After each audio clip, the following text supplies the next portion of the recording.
Le président du FDP a décidé de rompre les pourparlers avec les conservateurs, CDU-CSU, et les Verts en vue de la formation d'un gouvernement.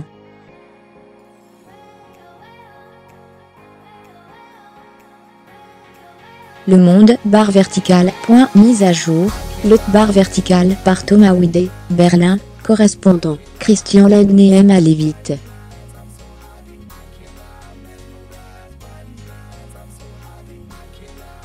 Et pas seulement au volant de sa Porsche 911. Dans son livre Chattanjar, Les années d'ombre, Clete Cota, non traduit, paru le 25 octobre, et à la 9e place des meilleures ventes en librairie. Selon le classement du Spiegel, il admet que cela ne lui a pas toujours valu que des amis.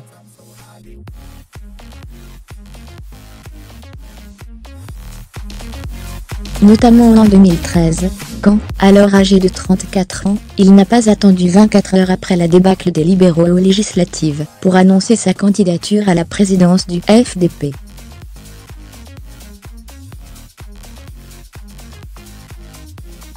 Trop tôt, lui ont reproché certains.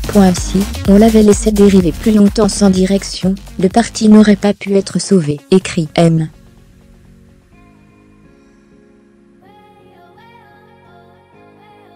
Lednéem. Le temps lui a donné raison. Chacun reconnaît aujourd'hui que sa rapide reprise en main d'un FDP, qui venait pour la première fois de son histoire d'être sorti du bain d'Esta, lui a donné l'élan nécessaire pour remonter la pente, jusqu'aux 10,7% obtenus par la formation aux législatives du 24 septembre.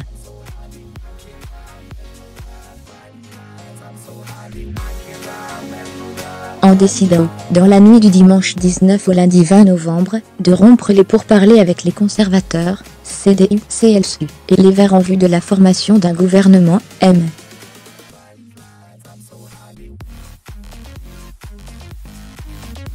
Lednéem s'attire à nouveau les mêmes reproches. Plusieurs participants aux négociations en sont convaincus. Le FDP était pressé d'en finir, ses dirigeants préparaient leur sortie depuis plusieurs jours, et c'est précisément parce que les discussions étaient sur le point d'aboutir qu'ils ont claqué la porte.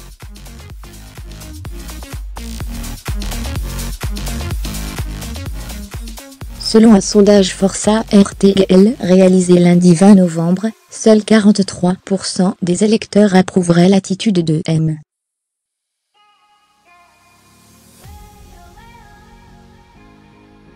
Lednéem. Il serait 64% parmi les sympathisants du FDP et 80% parmi ceux du parti d'extrême droite Alternative pour l'Allemagne.